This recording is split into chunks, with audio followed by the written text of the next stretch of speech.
저는 리세션으로 보고 있습니다. 23년 경제를. 23년 1분기 끝자락. 그 정도가 보통 침체 국면을 실감하게 되실. 부동산 시장 같은 경우는 이제 조정의 초입이다. 그래서 인플레이션은 23년까지도 계속되고 긴축적 행보는 계속 이어진다. 한번 부동산 시장을 한번 진단해 보면요. 생각했던 것보다 더 많은 조정이 있을 수 있습니다.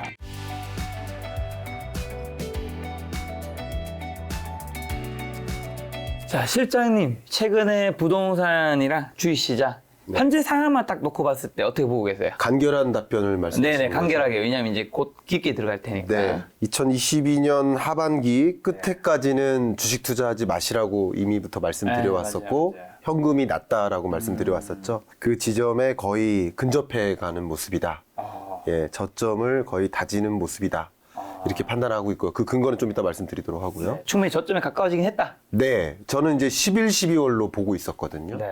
빠르면 11월, 늦으면 12월로 보고 있는데 11월에 좀 더 무게를 두고 있습니다. 그래서 저점에 다가오고 있다. 그리고 부동산 시장 같은 경우는 네. 이제 조정의 초입이다. 아, 이제 초입이다. 아직 이제 어떻게 보면 거대한 그 오션을 앞두고 있다고 한다면 네. 지금 해안가를 물을 첨벙첨벙 걷고 있는 느낌? 네, 네, 아직 그 거대한 그 바다 속에 들어가지 않은 상황? 네. 네, 그렇게 비유를 해서 말씀드립니다. 보통 주식시장이 좀 더 빨리 무너지고 부동산은 그 이후에 한 6개월에서 1년 이후에 영향을 많이 받는다면서요? 네, 저는 이제 항상 실물 경제를 보기 때문에 이 실물 경제를 판단할 때 항상 주식시장은 선행하죠. 그래서 경제 전망을 하는 거죠. 실물 경제가 어떻게 움직이는가, 금리가 어떻게 되는가, 물가가 어떻게 되는가. 이것에 따라서 선행해서 돈이 움직이기 때문에 그래서 당연히 주식시장은 선행성이라는 측면에서 먼저 움직이고 먼저 또 반등한다. 부동산 시장 같은 경우는 실물 경제와 거의 연동해서 동행해서 움직입니다. 결국은 금리의 고점 지점에서 그 하락률이 더 커질 수밖에 없기 때문에 부동산 매매 가격 상승률은 지금 마이너스 0.01에서 마이너스 0.03까지 떨어졌는데 이것은 초입에 불과하다 이렇게 설명드리겠습니다. 자, 최근에 이제 실장님께서 그레이트 리세션 2023년 이제 경제 전망서 요거 이제 추가하셨는데, 리세션이라는 단어도 뭐 그렇게 좋은 어감은 아닌데 우리에게 네. 앞에 또 그레이트까지 붙이셨어요. 네. 좀 무서운데 뭐 경기 침체가 본격화된다라는 거를 말씀하신 걸까요? 네, 일단 저는 리세션으로 보고 있습니다. 23년 경제를.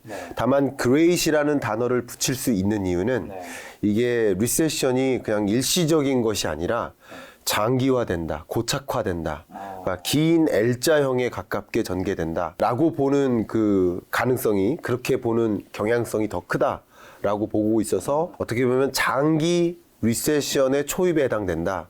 그래서 그레이트 리세션이라고 표현을 해보는 거고요. 23년만 놓고 보면 그레이시라는 단어를 붙이기는 조금 어색한 감이 있는데 뭐 솔직히 출판사에서 그레이시라는 단어를 붙여야 좀 더 강하다. 네, 정확히 말씀드리면 그렇습니다. 네. 자, 그럼 2023년에 경기 침체 이제 찾아온다고 경고하셨는데, 네네. 그럼 그레이트 리세션 어느 정도 강도로 언제까지 오는 거죠? 그 강도에 대해서 지금 한번 설명드리고자 합니다. 제가 이 교환을 좀 준비했으니까요. 보여드리도록 하겠습니다. 네. 제가 많이 경기를 판단할 때, 그리고 여러분들도 마찬가지 이 OECD 경기 선행지수를 좀 보셨으면 좋겠습니다.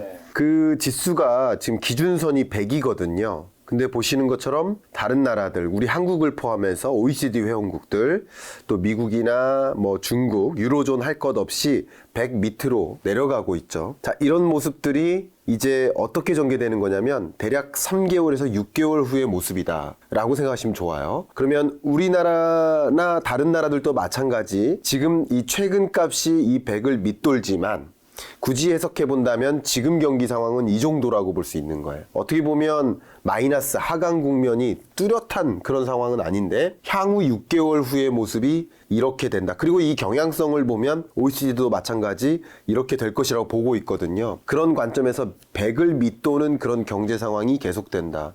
어쩌면 지금은 경기 침체라는 그 큰 국면에서 초입에 해당된다. 이렇게 볼 수 있어요. 근데 너무 좋은 질문 주신 게 그게 어떤 강도냐.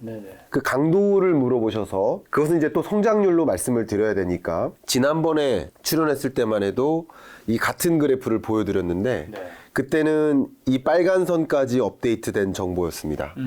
이번에는 10월 달로 IMF에 업데이트된 정보를 가지고 온 겁니다. 뭐가 내려갔네요. 더 내려갔죠. 결국 21년 10월, 작년 10월까지만 해도 경제가 이렇게 나름 성장하는 모습을 그릴 거야 라고 했다가 전쟁이 반영되면서 22년 4월에 이렇게 조정됐고 그 이후에 인플레이션, 초인플레이션이 나타나고 물가 잡겠다고 금리 인상하니까 그것에 역습을 받고 또 한 번 이번에 조정된 생각보다 물가가 더 안 잡히고 더 고물가가 지속되고 금리 인상 계속되고 이런 것들을 반영해서 이렇게 갈 것이다 라고 IMF가 진단을 하고 있습니다.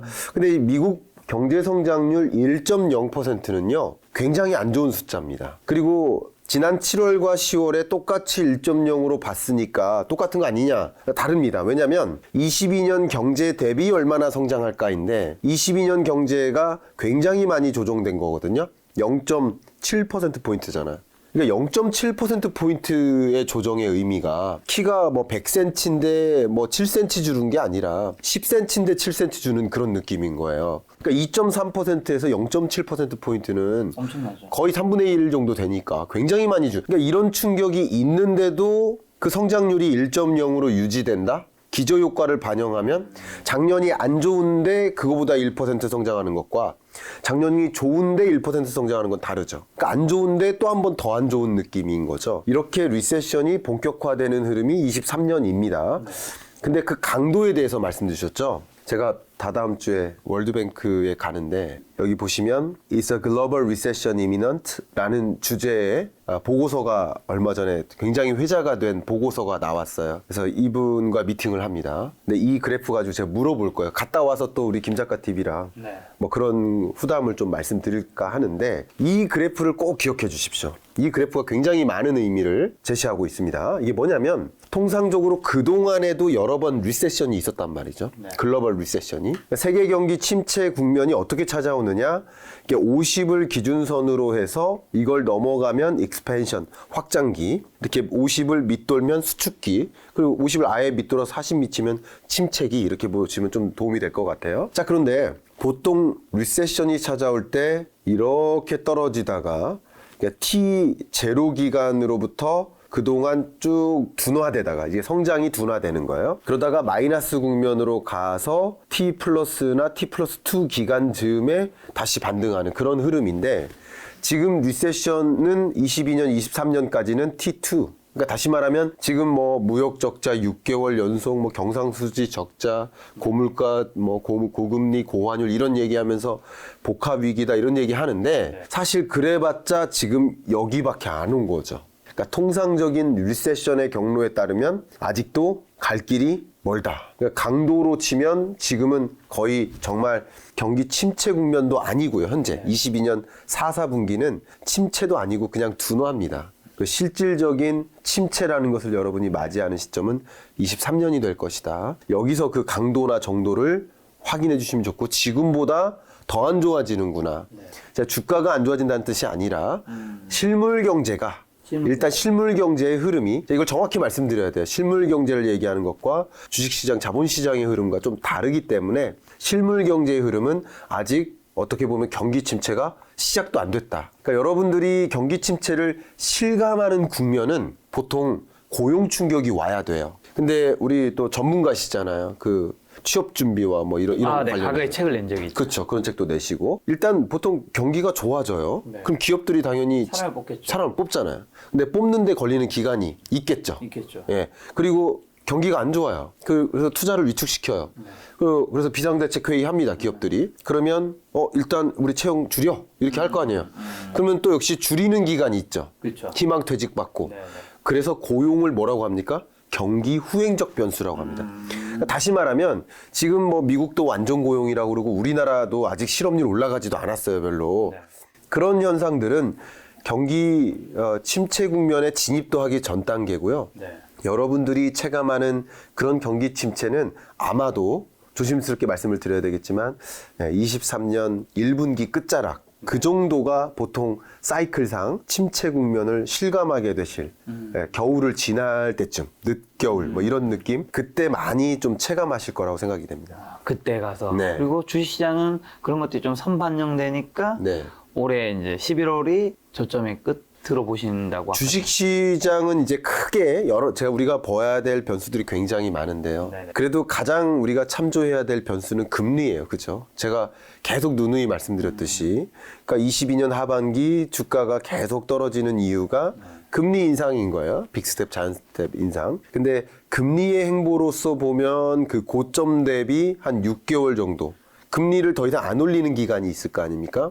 그 23년 중반이라고 본다면 그로부터 한 6개월 정도 전에 금리 인상 이제 거의 다 왔다 라고 선반영하는 것이고, 지금 시점에는 또 이 리세션마저도 선반영하는 국면인 거죠. 네. 그렇기 때문에 선반영하는 것이고, 다만 주식시장을 또 추가적으로 질문 주셨으니까 조금 구체적으로 말씀드리면 22년의 주식시장과 23년의 주식시장을 좀 정의를 달리 하셨으면 좋겠어요. 자, 22년 이 주식시장의 정의는 그냥 매크로 장세입니다. 그러니까 실적과 무관한 장세. 근데 23년은 실적 장세예요. 무슨 말씀이냐? 22년 한 해는 뭐 삼성전자가 주식 가격이 떨어진 이유가 실적이 안 좋아서, 뭐 영업이익이 줄어서, 매출이 줄어서가 절대 아니죠. 말 그대로 좋은 그 매출액이나 반기, 분기 보고서가 나옴에도 불구하고 주가가 계속 떨어졌던 것은, 오만전자까지 떨어졌던 것은 매크로인 거죠, 매크로. 그렇죠. 그러니까 마찬가지. 근데 23년에는 안타깝게도 실적 자체가 안 좋을 거라는 거죠. 그 대표적인 사인이, 아마도 이게 상징적인 의미가 있는데, 시가총액 1위 기업이니까 애플이 아이폰 14 증산 계획을 철회했죠. 지지난주에. 증산 계획을 철회하자마자 애플 주가뿐만 아니라 각종 IT 기업들의 주가가 다 폭락했었죠. 이게 경기 침체를 반영한 경영 전략입니다. 만약에 증산을 했다, 그러면 더 큰 충격이 오겠죠. 그렇죠. 경기 좋다는. 그렇죠. 경기가 안 좋아서 안 팔릴 건데 증산을 계속 유지한다. 그럼 더 큰 충격이거든요. 그러니까 증산 자체를 철회한 게 잘한 거지만, 그것은 일종의 그런 리세션 징조를 먼저 판단하고 대응한 기업들의 움직임이라고 볼 수 있고요. 그런 것들을 이제 반영해 주다시피 23년에 여러 기업들의 실적이 긍정적일 수는 없겠다.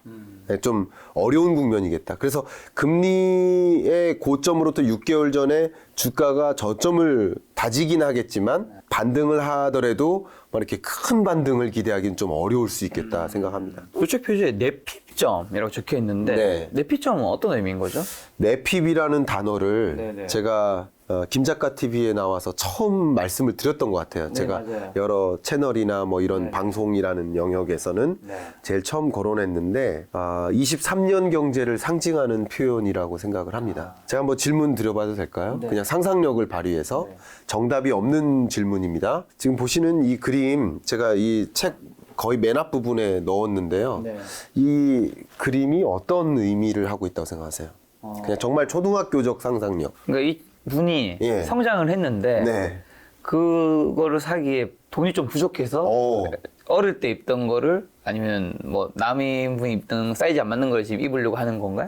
예, 거의 비슷한 것 같아요. 네네네. 이 그림을 보고 여러분이 느끼시는 소감이 다 다르실 거라고 생각합니다. 그렇죠. 근데 저는 이 그림을 보고 어떻게 판단했냐면요. 네. 돈이 없어서, 비슷합니다. 돈이 없어서 맞지 않은 옷을 입어야 하는 심정. 네네네. 그걸 이제 내핍이라고 하죠. 이게 뭐냐면, 궁핍하다라는 그 핍과 네. 인내할 내 해가지고, 그 궁핍하고 어렵고 가난함을 이겨내야 한다. 그게 내핍, austerity라고 볼 수 있고요. 이걸 좀 비유적으로 말씀드리면, 우리 부모님께서 아이한테 유기농 달걀 사주고 싶은데, 그거 내려놓고 좀 싼 거 살 수밖에 없는, 또 부모님께 우리 시골에 찾아뵐 때 좋은 선물 이렇게 사드리고 싶은데, 조그만 선물로. 그렇죠. 그런 불효자의 마음, 그런 게 다 내핍에 해당된다. 2인분 먹고 싶은데 그냥 1인분으로 만족하자 네. 하는 마음. 그렇게 23년 경제가 네. 모두에게 녹록치 않을 것이다 라는 것을 보여주는 그 근거고요. 왜 그렇게 판단하는지 단적인 증거를 한번 대드리겠습니다. 네. 여러분이 이제 회사 다니시면서 네. 이 통장에 소득이 찍히는데, 찍히죠. 그 소득을 이제 명목 소득이라고 합니다. 네네. 그 소득은 늘어날지 몰라요. 그러나 왜냐하면 물가 상승분만큼 반영해달라고 이렇게 하기 때문에 임금 인상률도 있고 여러 가지 면에서 소득은 늘어날지 몰라요. 혹은 정체되는 분들도 있습니다. 그러나 그 소득을 가지고 살 수 있는 초코파이의 개수가 줄어드는 거예요. 왜? 그만큼 물가가 올랐으니까 그걸 실질소득이라고 합니다. 그러니까 명목소득과 실질소득이 보세요. 역대로 이렇게 벌어진 적이 전 없죠. 이게 초인플레이션 때문에 그래요. 그러다 보니까 소비할 여력을 상징하는 실질소득은 정체되거나 줄어드는 거고요. 소득이 늘지라도. 그것은 결국 소비할 여력을 축소시킵니다. 그러기 때문에 내핍인 거고요. 더더군다나 나의 실질소득이 줄 뿐만 아니라 한 가지 더 늘어나는 게 이자 지급액이죠. 그러니까 작년에 같은 돈을 빌린 상태인데 이자 지급액이 커지고 그런 것들은 결과적으로는 소비 지출할 여력이 없어지고요. 그러면 소비가 줄고 기업들도 어떻게 할까요? 허리띠 졸라매겠죠. 그러니까 지난주에 여러분 다 아실 만한 6대 대기업 계열사 그룹사들이 비상경영대책회의를 했습니다. 뭐 했을까요? 허리띠 졸라매자 얘기했겠죠. 그만큼 어려운 그러니까 애플의 증산계획 철회는 단순히 그냥 애플만을 상징하지 않는다. 이렇게 많은 기업들도 투자 아끼고 소비자는 소비 아끼고 그러면 수출이라는 관점에서 각국의 수출 파트너 기업들이 다 아끼고 아낀다는 얘기는 수입을 줄여나간다는 거죠.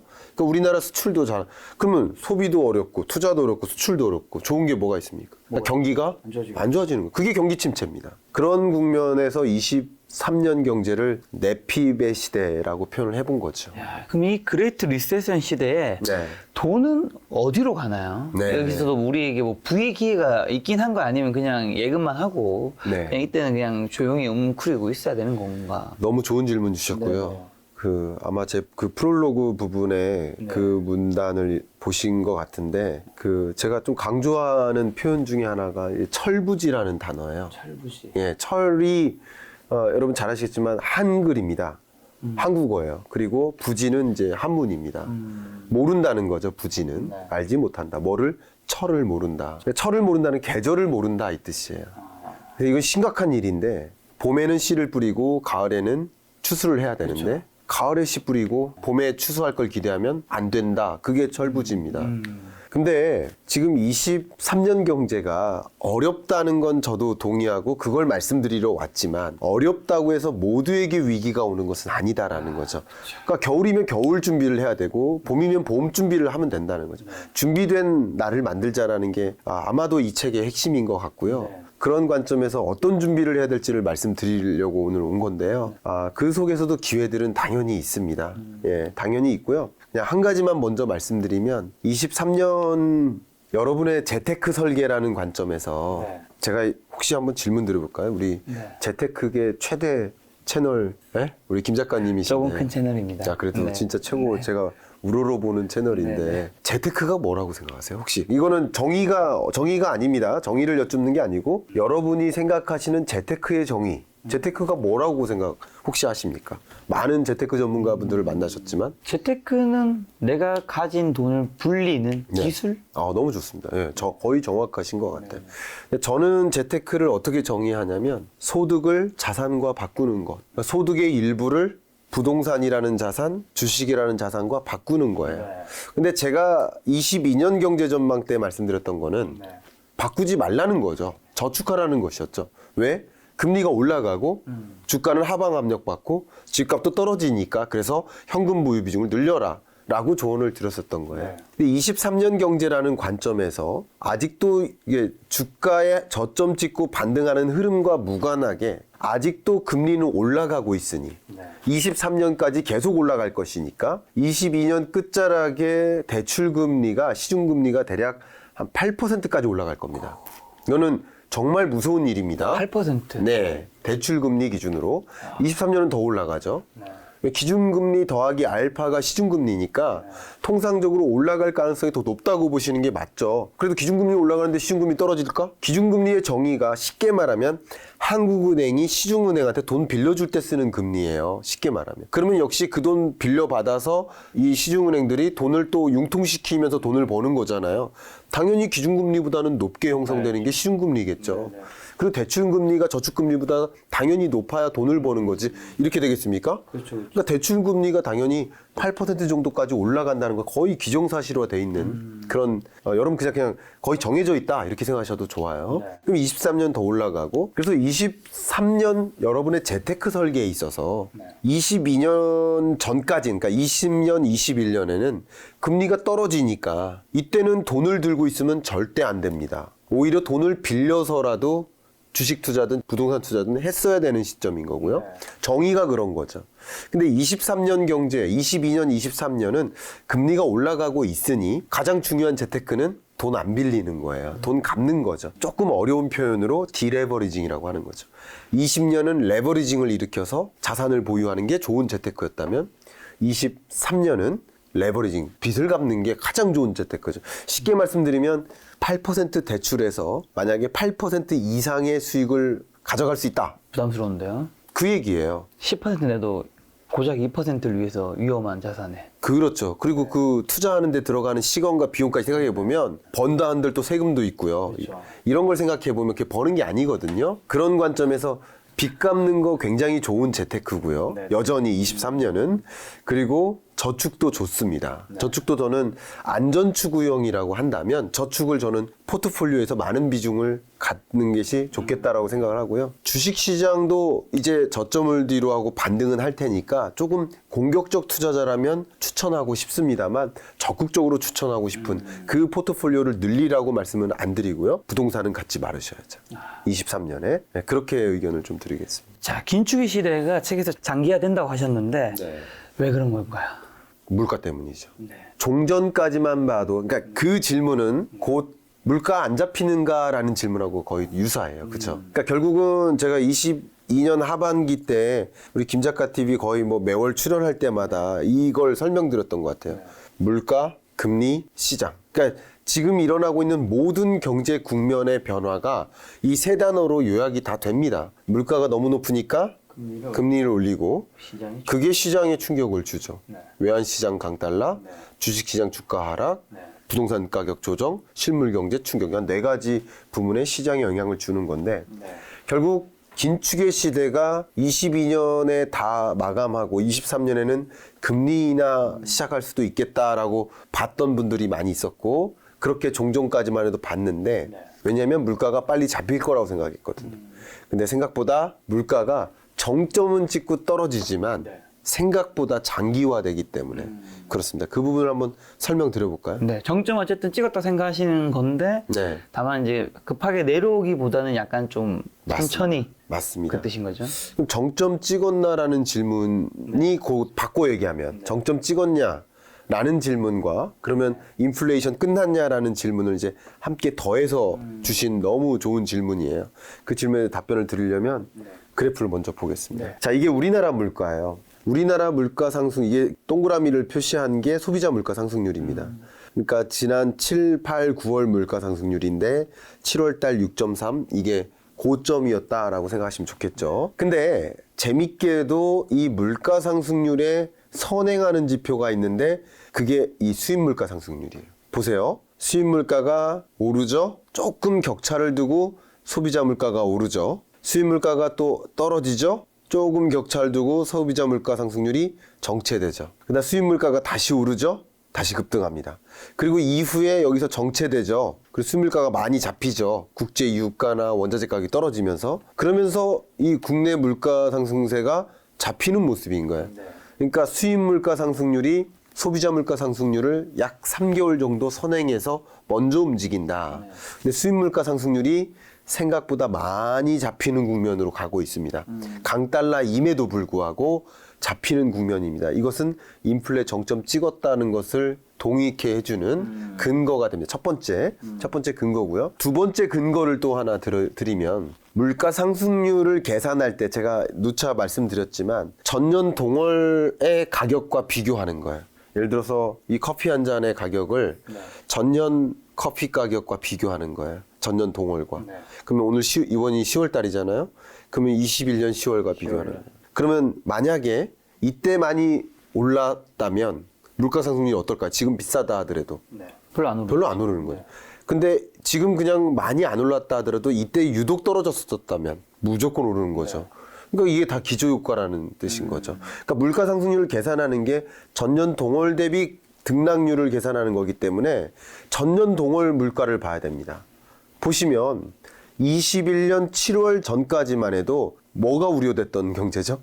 디플레이션이 걱정됐던 2%도 채 안 되는 21년 7월까지는 낮은 물가가 걱정이었던 그런 경제였었어요. 그러다가 이제 2%를 초과하면서 인플레이션이 조금 우려된다 하다가 이렇게 급등한 거야. 그러면 22년 9월 이후의 물가 상승률은 역시 이미 올랐던 그 이후의 가격과 비교하는 거니까 당연히 안정화될 수밖에 없겠죠. 그러니까 여러 가지 면에서 뭐 예를 들어서 그럼 달러 강세 기조 나오니까 물가 안 잡히는 거 아닙니까? 하시는 그런 질문이 있는데 그 질문에 대해서 지금 질문 쓰시려던 분 계셨죠? 네. 답변 드리겠습니다.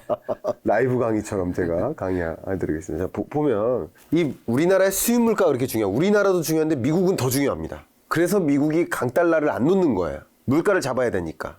수입 물가를 못 잡으면 소비자 물가를 못 잡는 거예요. 이건 굉장히 중요한 거예요.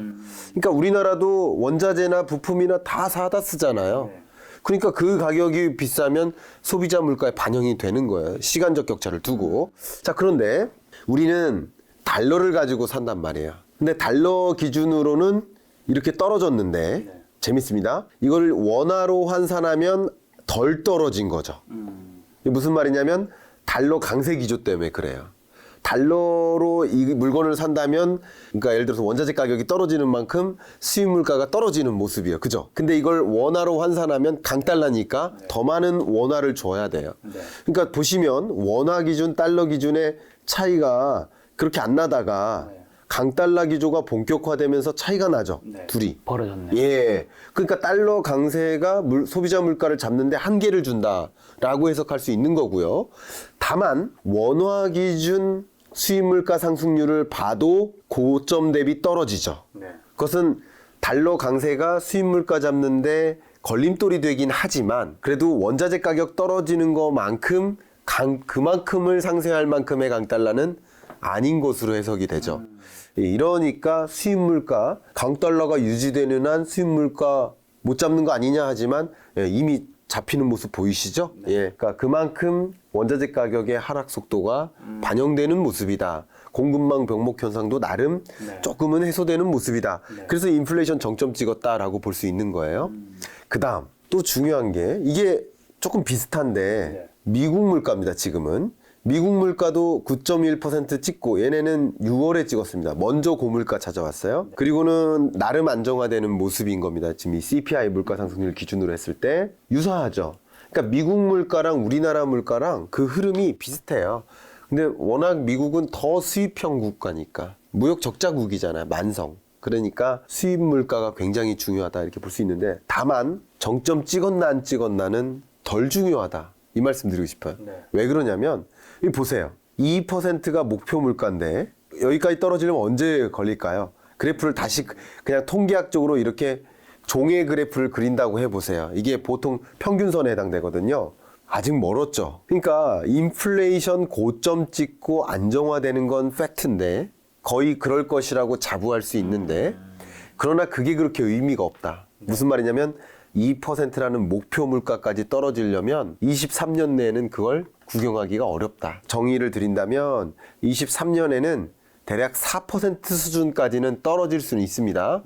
그러나 이 스태그플레이션을 정의할 때 물가 상승률이 4%를 초과해야 돼요. 한 가지 조건이. 그러니까 그만큼 4%를 초과하면 정말 인플레이션이에요. 엄청난 인플레이션. 그 인플레이션 현상은 23년에도 잡기 어렵다. 그래서 인플레이션은 23년까지도 계속되고 그 물가를 잡기 위한 그 통화정책 행보, 긴축적 행보는 계속 이어진다. 그래서 금리 인하는 23년에 미국을 기준으로 기대하기 어렵겠다 이렇게 말씀드리겠습니다. 아, 내년에 금리 인하는 없을 것 같다. 네, 기대하기 어렵다고 생각합니다. 아, 그럼 혹시 내년에 금리 인상은 멈출 거라 생각하시는지 궁금하면서 향후 기준금리 인상 행보 어떻게 전망하시는지. 네, 기준금리 인상 행보는 지난 9월 FOMC 회의에서 점도표를 이미 제시했기 때문에 저의 생각보다는 그냥 파월의 마음을 그대로 받아들이는 게 어떨까 이런 생각을 하고 있고요. 기본적으로 여기서 제시한 것처럼 그 모든 경제 국면을 이렇게 보고 있기 때문에 기준금리의 어떤 스탠스를 보시는 것처럼 22년까지 대략 한 4.4 그리고 23년 4.6 이 정도 수준으로, 물론 이제 이것은 미디언 값이니까 정확히 맞다고 볼 수는 없겠지만 연준 위원들의 생각이 좀 다르니까 거의 이런 수준으로 결국 22년 끝자락 11월 12월 정도부터 금리 인상 속도가 둔화될 것으로 보고 계시면 돼요. 그러니까 결국은 11월까지는 자이언트 스텝이나 빅 스텝을 계속 유지하다가 그 이후에는 베이비 스텝으로 전환해서 이제 이렇게 머무는 느낌. 그 그림을 제가 그래프를 보여드리면 이렇습니다.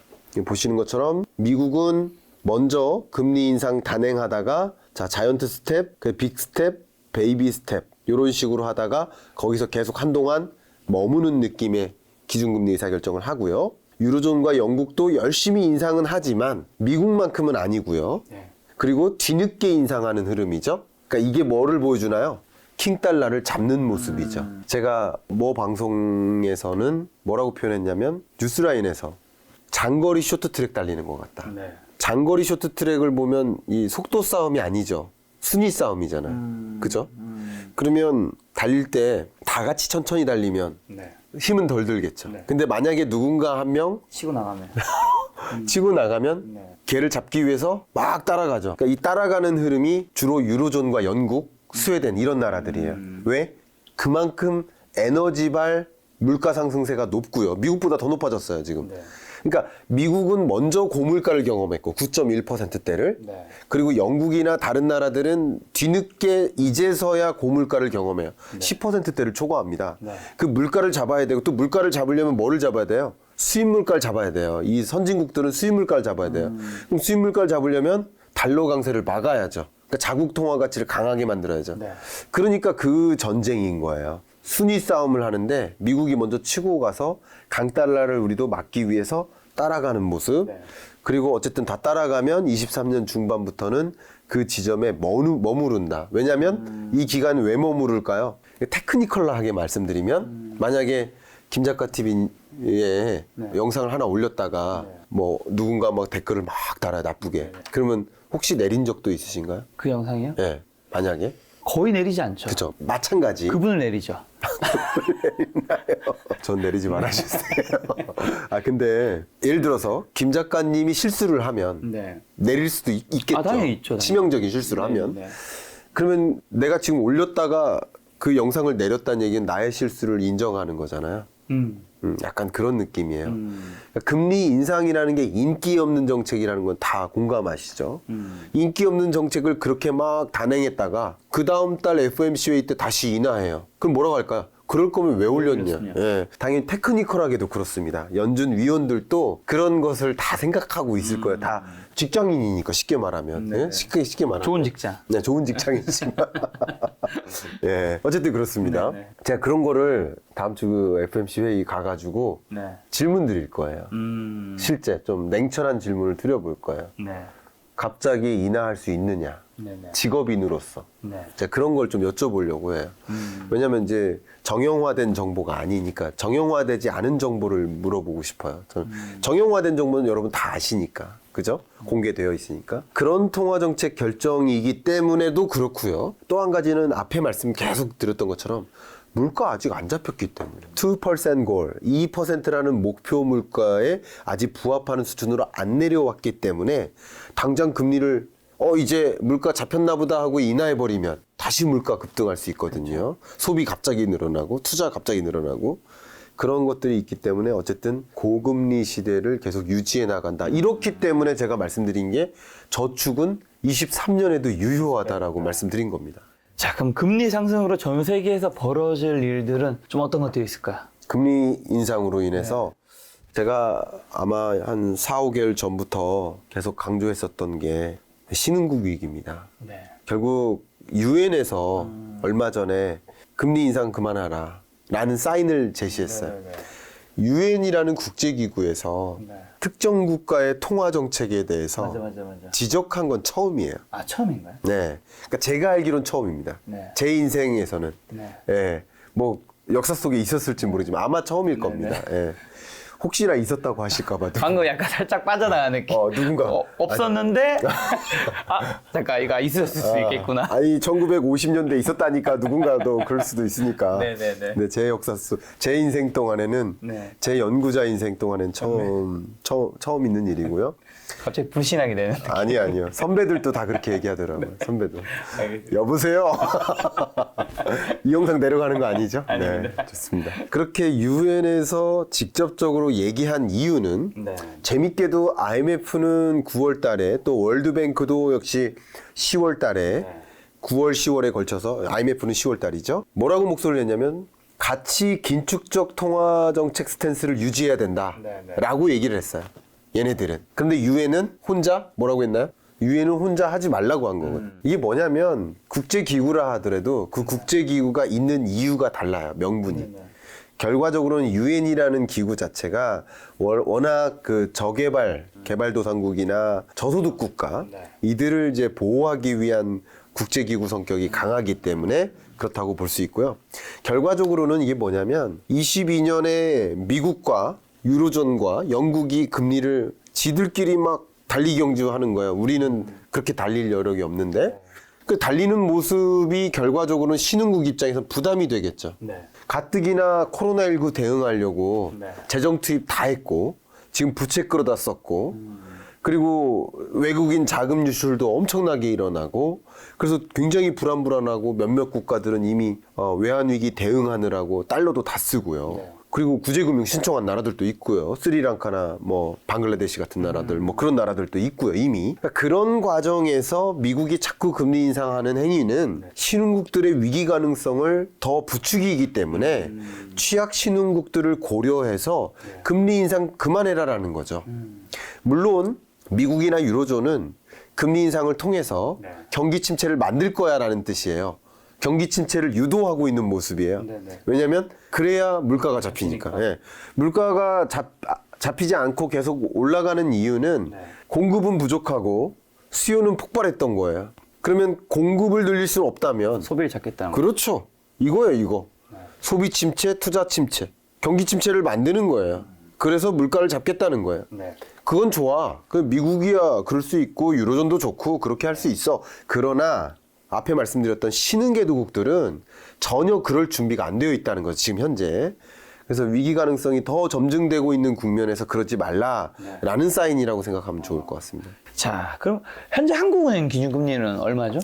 현재가 이제 3%고요. 7번의 통화정책 회의가 있었고 나머지 통화정책 회의 하나 남았죠. 그 하나 남은 데서 역시 0.5%포인트를 인상할 것으로 지금 시장에서는 기대하고 있고요.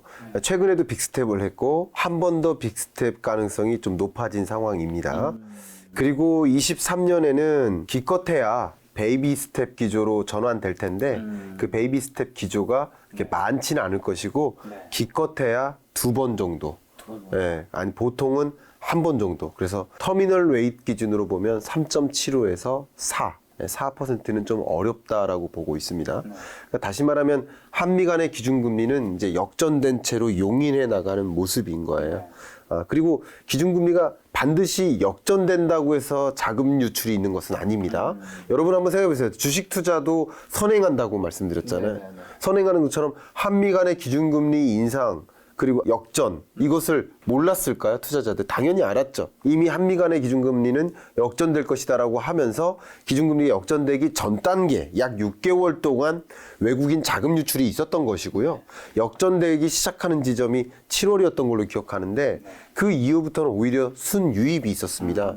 그러니까 이것이 다 선행성인 거예요. 돈의 이동은 돈을 갖고 있는 자가 심리적으로 기준금리 역전될 것 같네. 미국이 가장 가파르게 올리니까.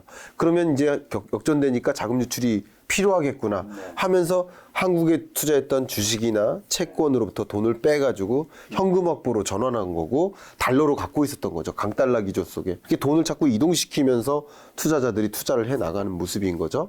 한미 간의 기준금리 역전뿐만 아니라 어쨌든 한국 내부적으로 기준금리는 계속 올라가다가 역시 23년에 고점에서 먼저 도달해서 유지될 것인데 비슷합니다. 앞에 보여드렸던 그 그래프랑. 그런 흐름이기 때문에 주식시장 말고요.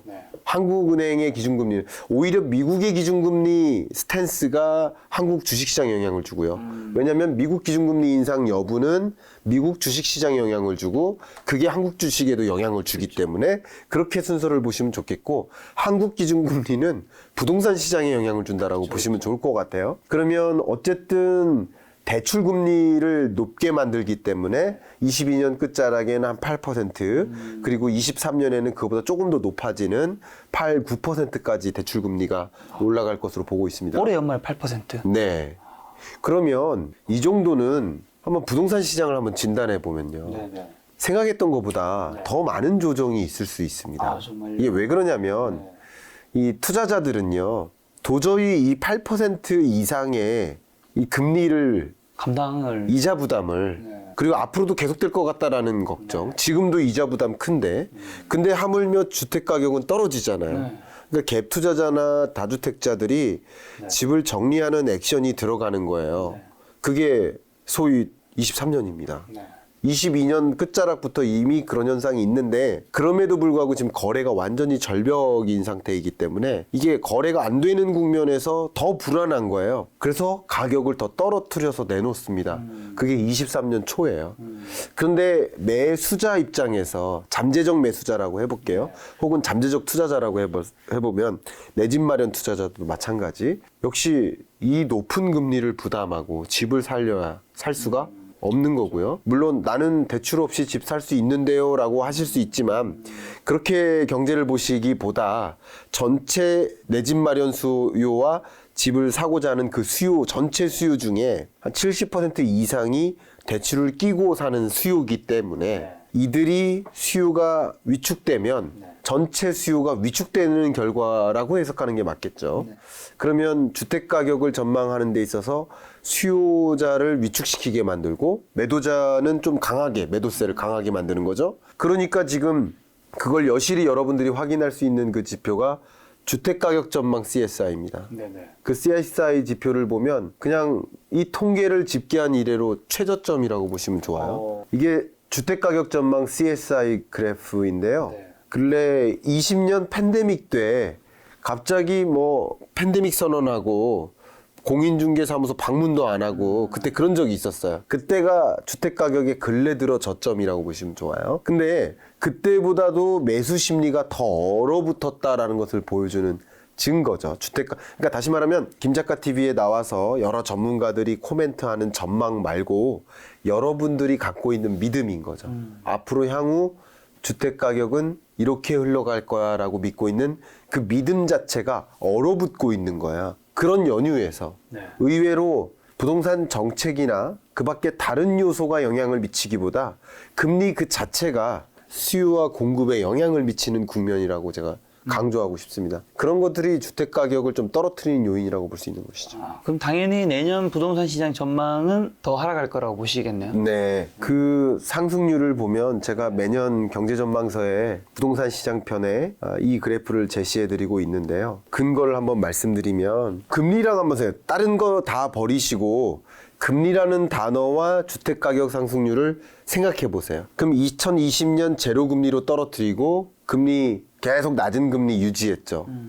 그 기간 주택가격이 폭등했죠. 상승률이 올라가는 거, 가속화되는 거. 그리고 21년에는 그 기준금리, 낮은 기준금리가 유지되는 국면이었죠. 그죠? 제로금리를 계속 유지하는 흐름. 그러니까 유지만으로도 주택가격 상승세가 이제 둔화되는 흐름이다.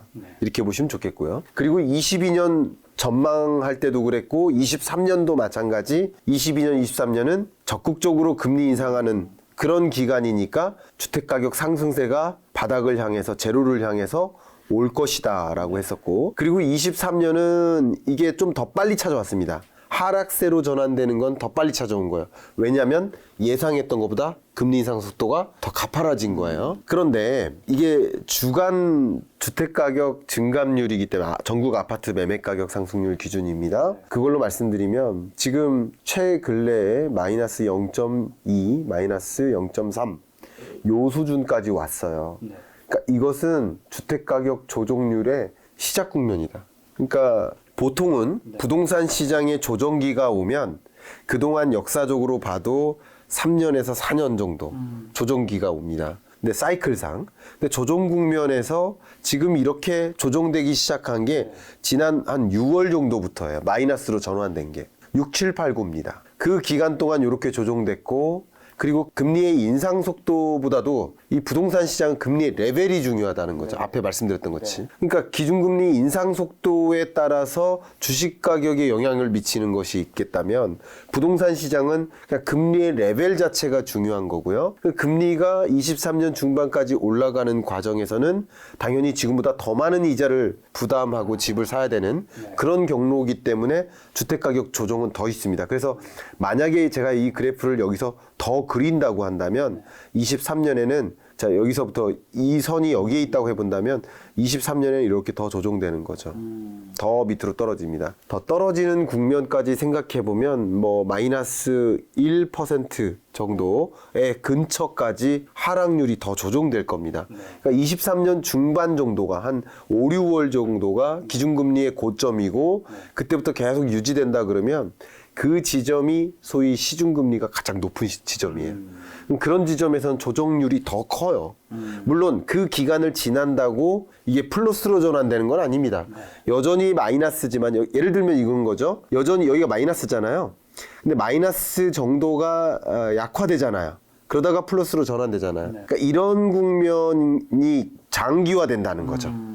그러니까 어쩌면 3년 정도 조정될 수 있겠고 저는 2년, 3년을 전망할 근거는 별로 없습니다. 저는 경제 전망할 때 항상 선행지표가 있거든요. 선행지표 보여드릴까요? 예를 들면 앞에 수요 부분을 말씀드렸죠. 주택가격 전망 CSI가 수요를 대변해주는 좋은 선행지표예요.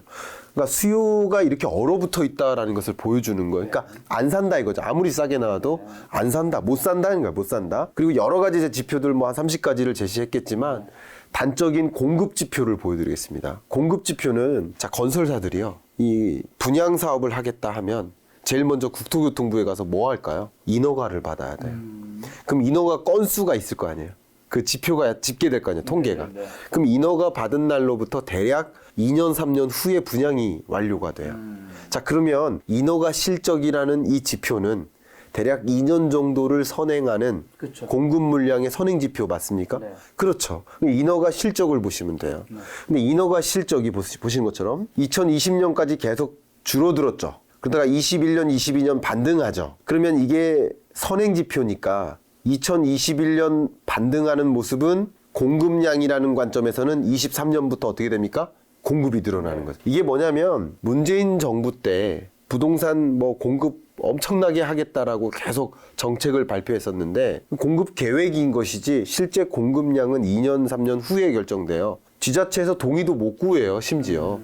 그런 과정이기 때문에 공급이 안 되다가 실제 그 인허가 받은 물건이 23년에 공급이 되기 시작하는 거고 또 22년 초에 신정부 들어서서 250만 원, 270만 원 공급하겠다는 약속 지켜나가는 거 그게 마치 공급 물량과 함께 마중물 역할을 하면서 같이 공급이 늘어나요. 그러니까 수요는 줄어드는데 신규 주택 공급은 늘어요. 이런 국면은 제가 부동산 시장을 한마디로 거품의 수축이다 이렇게 비유를 했어요. 이게 왜 그런 거냐면 결국 수요와 공급의 결과물 정말 중요한 지표 하나가 미분양 주택이거든요. 그러니까 공급했는데도 안 팔리는 거 이게 늘어나면 가격은 100% 조정됩니다. 그러니까 보시는 것처럼 20년의 대세 상승장이었잖아요. 그때 미분양 물건이 이렇게 빠른 속도로 줄었어요. 그리고 21년에는 상승 속도가 둔화되잖아요. 조정되는 그 국면이 거의 다 온 거예요. 22년부터 다시 미분양 주택이 늘잖아요. 안 팔리는 거예요. 그럼 가격이 당연히 조정되는 거예요. 그러니까 이제 시작인 겁니다. 다시 이 수준까지 왜냐하면 공급은 계속 폭발할 거고 수요는 안 일어나니까 미분양 주택이 쌓이죠. 가격은 떨어지는 거예요. 그래서 그런 것들을 제가 이름하여 여기 보시는 것처럼 다시 간다면 쉽게 좀 비유를 해볼게요. 제가 지금 드리는 여러 가지 이야기가 결국 금리 하나만 가지고도 설명이 다 됐잖아요. 다시 말하면 2020년은 풍선을 부는 거예요. 제가 부를게요. 이렇게 부를게요. 근데 공기의 무게가 0이라고 했을 때 풍선이 부풀어 오릅니다. 무게가 늘어나나요? 무게는 똑같죠. 공기의 무게가 0이라고 한다면. 근데 대신 뚱뚱해진 거죠. 무게가 늘어난 건 아니에요. 지금 이 스튜디오를 이용하고 계신데 몇 년 정도 되셨습니까? 이제 2년 차입니다. 2년. 그럼 2년 동안 예를 들어서 주거 가치가 더 높아진 건 없죠. 네. 오히려 감가상각은 있을지 몰라도. 그럼에도 불구하고 20년, 21년에는 이 집 가격은 올랐을 거예요. 그렇죠. 그죠? 그게 풍선 바람 부는 거죠. 금리를 인하하고 제로금리로 가면서 자산 가치가 폭발한 거죠. 그게 20년, 21년의 모습이에요. 그러다가 22년에는 금리를 인상하잖아요. 그것도 빅스텝, 자이언 스텝으로. 풍선을, 바람을 불었던 걸 이제 빼는 거죠. 이게 뭡니까? 거품의 수축이죠. 다만 제가 이렇게 말씀드릴게요. 주택가격 지수로 환산했을 때 20년이 저점이었다라고 해볼게요. 20년 1월 달이. 그로부터 많이 올랐습니다. 한 22, 3%까지 올랐습니다. 총 누적 증가한 규모가. 뭐 물론 이 이야기를 들으셔도 어떤 분들은 공감하실 수 있고 우리 동네는 그렇게 안 올랐는데 하시는 분도 있고 또 다르니까. 우리 동네는 뭐 100% 올랐다고 하시는 분도 계세요. 그러니까 저는 전국 주택가격 평균 매매 가격을 가지고 말씀을 드리는 겁니다. 그게 한 20몇 % 올랐으니까 그 올랐다가 지금 떨어지는 국면인데 만약에 20년 1월 정도를 그 저점이라고 했을 때 그거보다 더 떨어지면 이거는 어떻게 보면 버블 브레이킹, 거품 붕괴라고 붙일 수 있어요. 근데 붕괴라기보다는 21년 중반 정도까지 떨어지는 느낌이에요. 23년에는. 그렇기 때문에 거품 수축이 더 솔직한 표현이다. 솔직하게 말씀드리면 거품 붕괴라는 표현은 썸네일에는 어울 수 있지만 정확한 표현으로 한다면 아직도 너무 많이 올랐기 때문에 그만큼 조정되지는 않는 국면이다. 23년의 모습을 말씀드리는 겁니다. 거품 수축. 예. 집값 어느 정도까지 하락하는 거죠? 좀 언제까지? 근데 저는 이런 앞에 잠깐 보여드렸던 선행지표, 책에 쓴 선행지표 중에 일부만 잠깐 보여드린 건데요. 그 선행지표들이 아무리 길게 그 전망을 해봐야 공급량 전망하면 예를 들어서 2년 전망이에요. 그리고 대부분의 지표들은 1년 전망이에요. 그래서 제가 24년, 5년을 놓고 감히 말씀드리고 싶지는 않아요. 솔직히. 데이터를 보고 말씀하시니까. 예, 그래서 23년만 말씀드리고 싶은데 그냥 지금까지는 분석된 전망이고요. 24년, 5년을 이제 물어보신다면 지금부터는 의견입니다. 그냥 참조만 하십시오. 이것은 왜냐하면 제가 역사적으로 그랬기 때문에 앞으로도 그럴 거야. 이런 표현을 별로 안 좋아해요.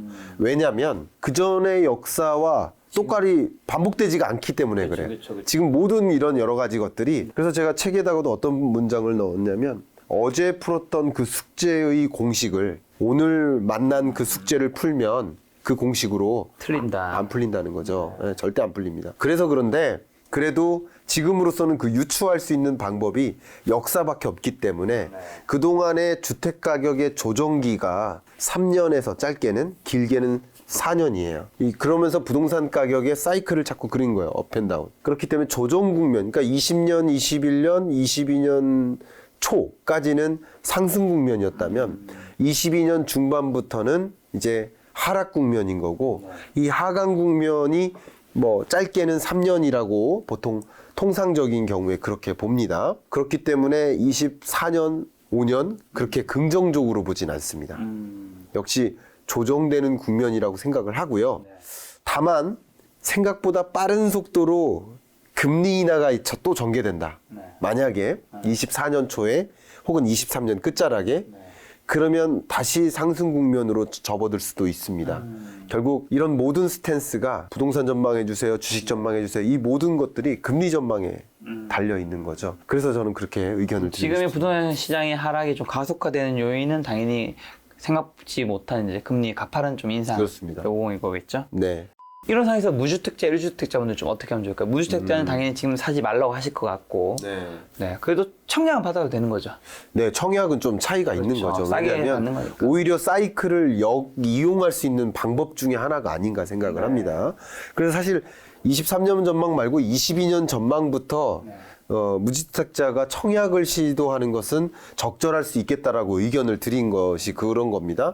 어쨌든 한 3년 정도 평균적으로 걸리기 때문에 그 분양의 기회는 어쩌면 일생일대의 기회고 그리고 또 한 가지 중요한 것은 이렇게 조정될 때 분양 가격도 조정돼요. 그러니까 조정된 가격으로 살 수 있는 그 몇 년 후에 그런 기회이기 때문에 어쩌면 정말 내 집 마련을 준비하시는 그런 투자자들이라고 하신다면 일생일대의 기회가 여러분께 올 수 있습니다. 왜냐하면 주택 공급 폭탄이니까요. 이거는 수요가 미진한 상태에서 주택 공급이 폭등하기 때문에 폭발적으로 270만 호 정도가 공급될 것이기 때문에 향후, 그리고 앞에 전 정부에서 추진해왔던 공급 양과 맞물려서 움직일 것이기 때문에 생각보다 많이 공급이 이루어지고, 그리고 더 중요한 것은 공급이 이루어지는 만큼 수요가 나타난다면 이거는 공급 폭탄이라고 할 수 없는데 수요가 없는 상태에서 공급 폭탄이 이루어지기 때문에 분양은 좀 다른 것이다. 그러니까 지금 시점에서 2년, 3년 후에 분양을 받는 그런 여러분이 준비하시는 것은 어쨌든 필요하겠다라고 생각을 합니다. 1주택자는 팔까요? 1주택자는 여러분이 선택을 하시면 좋은데 저는 실제 1주택자였다가 저를 전세로 만든 적이 있었습니다. 그러니까 하강 국면에는 피해가는 게 맞는 거죠. 그러니까 주식 투자 안 해야 될 때는 안 해야 된다는 걸 말씀드리게 그런 거예요. 저는 그렇게 실천하고 있거든요. 그러니까 전세로 만들어요, 여러분을. 그 전세로 만들면 뭐가 더 좋을까요? 내 집을 마련하기 최적의 시점을 고를 수가 있어요.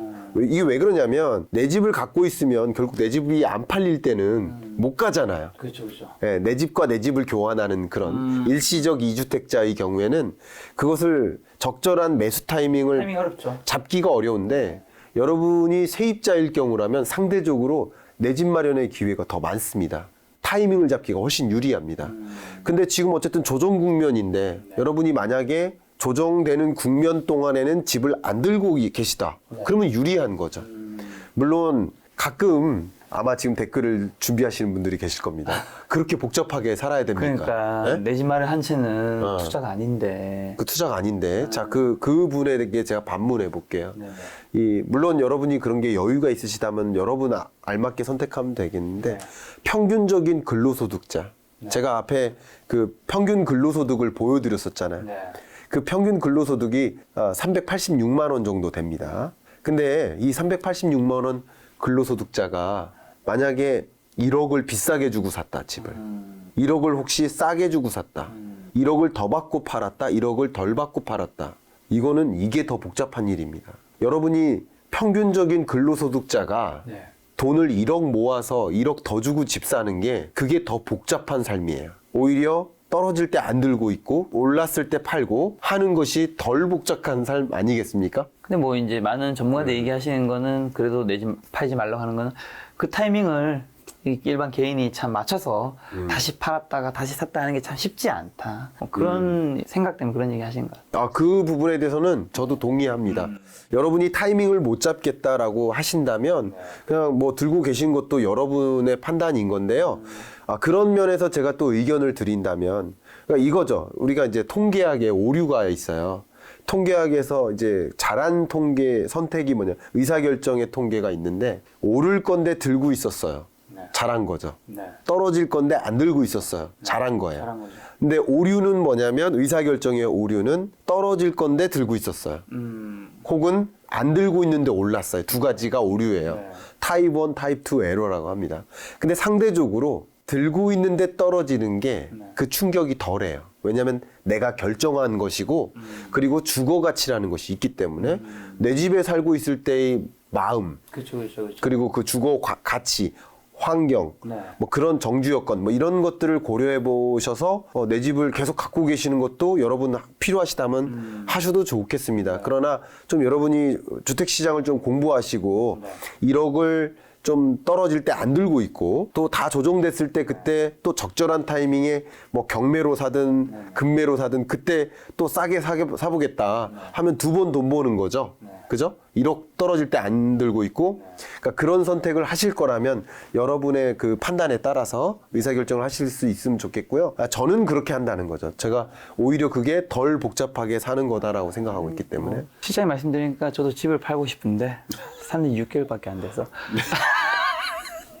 안타깝습니다. 정확히 그거네요. 그 끝자락에 사신 분. 그러네요. 진짜 끝자락에. 맞습니다. 네. 그러니까 22년 전망 때 우리가 만났어야 되는데. 21년 11월에 계약을 했거든요. 그런 안타깝습니다. 잔금이 이제 4월이었고. 안타깝습니다. 취소할 수 없나?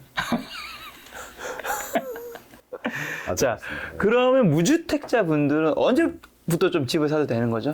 금리 인하 소식이 딱 나올 때부터일까요? 자, 지금으로서는 주택가격 시장에 대한 전망을 조심스럽게 하긴 해야 되는데 24년, 25년을 저는 단정 짓고 말씀드리고 싶진 않고요. 만약에 그런 뭐 역사적으로 그럴 것이다, 사이클 이런 것을 믿고 싶으시다면 뭐 제가 정말 좋아하는 한문도 교수님이나 네. 그런 그 부동산 전문가 말씀을 좀 참조하세요. 제가 그 24년, 25년에 대해서는 조언 드리고 싶진 않아요. 사실. 어쨌든 23년까지는 집 사지 말자라는 의미죠. 예, 그런 거고요. 다만 제가 어쨌든 뭐 자주 나오고 있기 때문에 여러분들께 그 예를 들어서 기준금리가 조만간 인하할 것이다. 예를 들어서 그런 사인이 있다거나 그것은 다른 말로 물가가 2%대의 목표 물가를 빨리 실현했다거나 그럴 수 있거든요. 전쟁의 종식이 있어요, 만약에. 그 공급망이 완전히 해소돼요, 문제가. 그러면 물가가 다시 뭐 여러 가지 원자재 가격 급락하고 이럴 수 있습니다. 그러니까 그런 경우라면 또 급격히 금리를 인하해서 경기 부양하는데 총력을 다할 거예요. 물가는 잡았으니까. 그럴 때는 다시 부동산 가격이 돌아올 수 있습니다. 23년 끝자락에.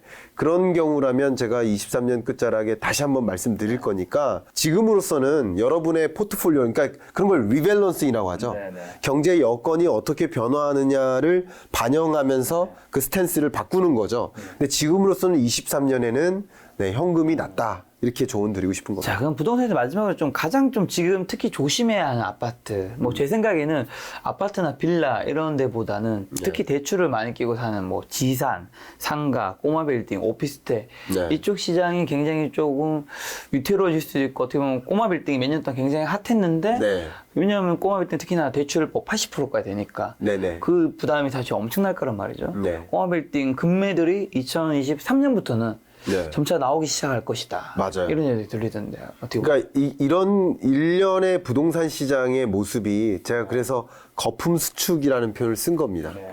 거품이 수축된다라는 그 표현을 쓴 만큼 그만큼 거품이 크게 일어났던 영역에서 수축이 더 많이 일어난다고 볼 수 있는 거예요.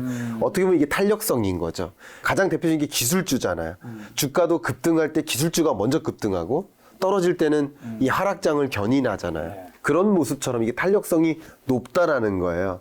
그만큼 부동산 시장도 거품이 이렇게 일어났다라고 한다면 그런 영역을 중심으로 수축이 더 많이 일어날 테니까 지금 말씀 주셨던 이야기 아주 정확하다고 저는 생각을 하고 있습니다. 그럼 마지막에 개인적으로 요거 하나 궁금한 건데 네. 부동산 시장에서 네.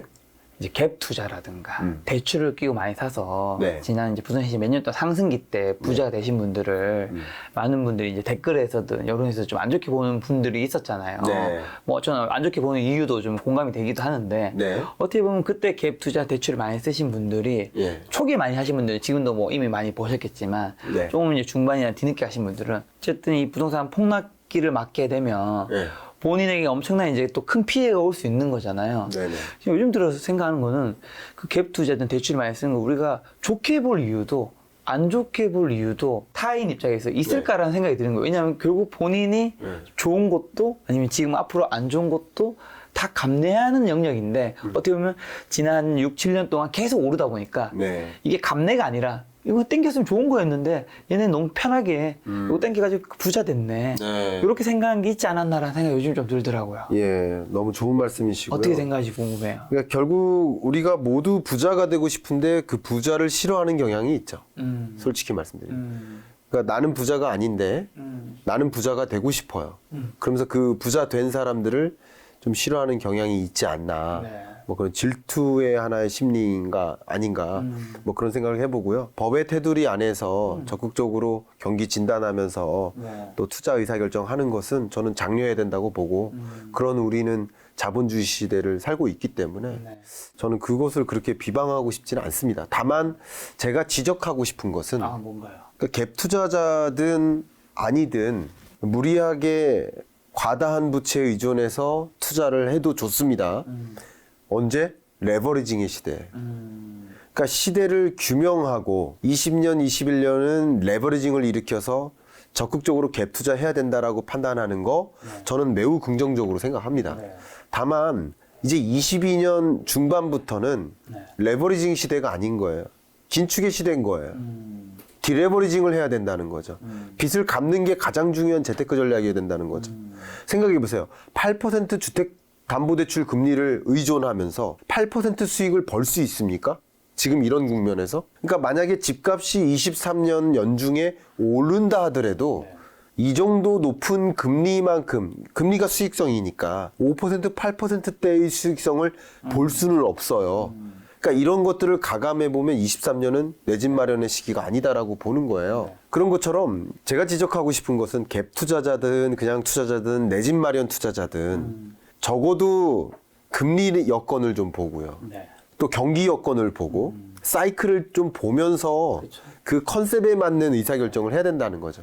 김작가 TV 보면서 사이클을 좀 보면서 투자 의사결정했으면 지금이 남의 돈을 빌려도 되는 시기인지 아닌지. 시대를 규명해야죠. 네. 그러니까 시대를 규명해 놓고 20년, 21년은 그렇다. 그러면 21년 끝자락엔 빨리 조정을 했어야 되는데 그렇죠. 그런 국면의 전환을 모르고 어제 풀었던 그 숙제 공식을 가지고 끝까지 유지하고 있는 시대가 바뀌었는데 저는 그 부분은 좀 지적을 하고 싶습니다. 예. 자, 최근에 IMF 경제 전망 내용도 책에 좀 반영되어 있던데 세계 경제 흐름은 좀 어떻게 보세요? 세계 경제 흐름은 네. 안 좋습니다. 네. 그러나 어떻게 안 좋은지를 여러분께 보여드리고 네. 설명을 좀 시작하면 좋을 것 같습니다. 보시면 지난 1년 전 21년 10월까지만 해도 세계 경제의 흐름을 잠깐 설명드려보면 20년 팬데믹 위기, 그러니까 마이너스 3.1% 이 세계 경제 성장률은 대공황 이후 처음이에요. 그런 충격을 경험했었고 이제 기저효과 등으로 이제 반등을 하는 듯 했고 22년까지 나름의 상승 국면을 유지하는 흐름이었습니다. 이 정도면. 그런데 22년 1월 들어서 이제 전쟁의 충격이고요. 7월 들어서 인플레이션의 충격, 금리의 역습해서 계속 하향 조정만 됐죠. 그래서 지금 23년 경제가 2.7% 세계 경제가 성장세를 유지한다. 이 흐름은요. 그러니까 이런 위기 상황을 제외하면 가장 낮아요. 무슨 말씀이냐? IMF 외환위기 때 세계 경제가 2.8% 성장했었고 그리고 글로벌 금융위기 때 마이너스 0.073% 마이너스 성장했었고 팬데믹 위기 때 마이너스 3.1% 이때가 어떻게 보면 글로벌 경제에서 위기 상황이라고 볼 수 있는데 가장 위기라는 단어를 붙일만 해요. 근데 정확히 말씀드리면 23년 경제는 위기는 아니다. 예, 정확히 말씀드리면. 그러니까 몇몇 국가들이 취약한 건 사실입니다만 그 취약국들을 좀 빼놓고 그리고 이 하강 국면을 일으키는 주요국들이 있습니다. 좀 이따 말씀드리겠습니다만 그런 국들을 제외하면 투자할 만한 여건의 나라들이 있다. 이 말씀도 드리고요. 어쨌든 2.7%를 비교하면 그런 위기 상황에 부합하는 그런 국면이라고 설명할 수는 없습니다. 네. 그리고 2.7%는 다른 말로 그런 위기만을 제외해놓고 보면 제일 안 좋다. 이 보세요. 2.7%가 있으면 여기에 있잖아요. 네. 그러니까 위기 상황 시만 제외해놓고 세계 경제 흐름만 좀 비교해 본다면 굉장히 안 좋은 국면인 것은 사실이다. 그래서 리세션의 초입이다. 이 그림처럼 이게 L자잖아요. 그 L자가 더 안 좋은 L자로 이렇게 쭉 떨어지는 느낌. 그런 흐름의 경제 국면이라고 여러분 생각하시면 좋겠고요. 여러분 그림을 이제 23년 경제가 21년, 22년, 23년 이렇게 L자를 이렇게 그림 그리시면 23년 경제를 좀 어느 정도 정의하실 수 있지 않을까 생각합니다. 자, 그럼 주요 권역별로 보았을 때 세계 경제의 좀 주요한 특징 예. 어떤 게 있을까요? 제가 보기에는 네. 그 세계 경제 흐름을 볼 때 네. 가장 중요한 질문인 것 같습니다. 네. 앞에 말씀드렸던 이 L자형 그래프를 검정색으로 표현해 본다면 이거예요. 그죠? 이 흐름인데 IMF나 월드뱅크나 할 것 없이 세계 권역을 두 개로 나뉘죠. 선진국 그룹과 신흥개도국 그룹으로 이렇게 나눕니다. 근데 선진국 그룹의 경우에는 그 하락세가 상당히 더 강하죠. 상당히 강합니다. 그런데 신흥개도국들의 경우에는 물론 L자형의 모습이지만 나름 버티는 모습처럼 느껴지죠. 그러니까 상대적으로 강하다라고 볼 수 있는 거예요. 이걸 조금 더 디테일하게 볼 수 있는데 이 디테일하게 이따가 좀 말씀드리겠지만 이 신흥개도국 중에서 소위 외환위기에 처한 취약 신흥국들 그런 나라들을 제외해놓고 그 제외된 신흥국 개도국들만 환산해 보면 이게 나름 이렇게 올라갑니다. 그런 것을 여러분 그림 그려 보시면 대표적인 이런 선진국 그룹들은 안 좋게 전개되는데 취약 신흥국들을 제외한 이 신흥국들은 오히려 이렇게 올라가는구나. 그러니까 코로나19 그 충격으로부터 늦게 벗어나는 흐름이에요. 마치 선진국들은 21년에 경험했던 흐름. 2020년 팬데믹 위기 이후 21년에 드라마틱하게 이렇게 펜트업 디맨드가 일어나는 느낌. 이게 신흥개도국들이 23년에 나타나요. 그런 흐름을 좀 생각해 보시면 좀 더 디테일하게 경제를 좀 그려볼 수 있을 것 같습니다. 자, 그럼 미국과 유럽 경제는 좀 어떤 편인가요? 이렇게 신흥국 경제 말고 방금 말씀하셨던 이제 좀 쪼개보는 과정인데 선진국 그룹이 이제 L자도 꺾이는 흐름으로 굉장히 안 좋게 전개되잖아요.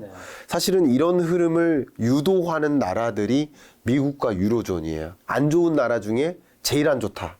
이렇게 판단할 수 있겠고요. 좀 어렵죠. 이 큰 그림인데 어쨌든 세계 경제 성장률이 첫 번째 줄에 있고요. 여러분은 이 3.2와 2.7 요 두 개 열만 보시면 좀 쉬우실 겁니다. 22년 경제, 23년 경제 최근 전망. 근데 보시면 세계 경제는 이렇게 어두워지는데 신흥개도국들은 아까 3.7, 3.7 버틴다라고 말씀을 표현을 했었죠.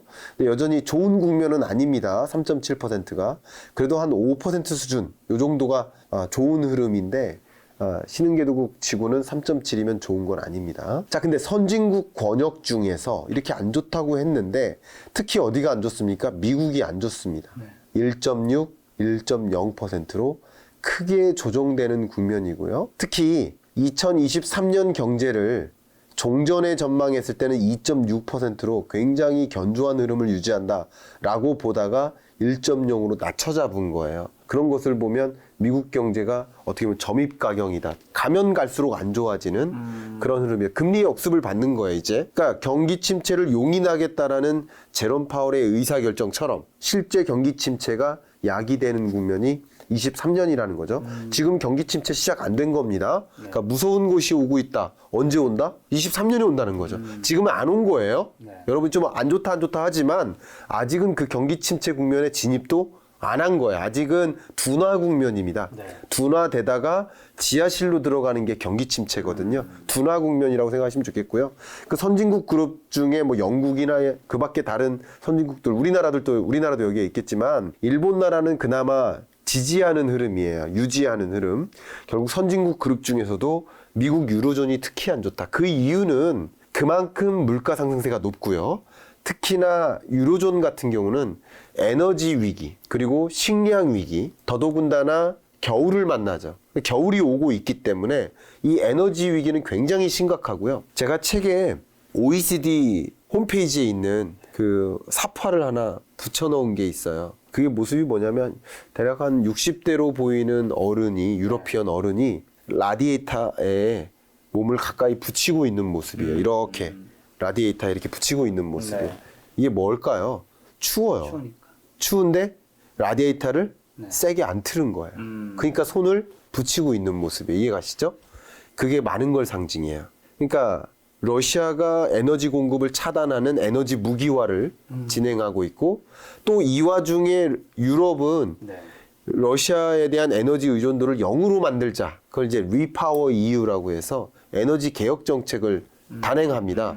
그런 과정에서 일어나는 몇 가지 우당탕탕하는 일들이 있는데 그러니까 에너지 위기 상황에 정말 에너지 세이빙 하자고 그러고 지금 성베드로 성당 가면요 조명을 꺼놨어요. 저녁에도 조명을 꺼요. 그러니까 에너지 위기 상황임을 단적으로 보여주는 그 상징인 거죠. 그런 식으로 이제 에너지 위기 상황, 그러니까 에너지 위기 상황이니까 그만큼 에너지 가격이 높죠. 제가 미국을 잠깐 예를 들면요. 이게 지난 미국 소비자 물가 상승률 발표됐었던 9월 물가 상승률 발표됐었던 그 숫자인데 그러니까 아이템이 총 우리나라 기준으로 460여 가지예요. 그걸 구분을 짓겠죠. 460여 가지 품목을 뭐 식료품, 에너지 뭐 이런 식으로 구분을 짓겠죠. 그 중에 한 열 몇 가지 섹터가 있습니다. 그 섹터를 보면 푸드 섹터 그리고 에너지 섹터. 그러니까 푸드도 11.22%로 굉장히 높은 수준이고요. 그러니까 미국 물가 상승률이 8.2%라고 하지만 그러니까 식료품 물가 상승률은 진짜 어마어마하게 높은 거고 또 에너지 가격의 상승세가 지금 20% 육박하잖아요. 이게 굉장히 높은 거예요.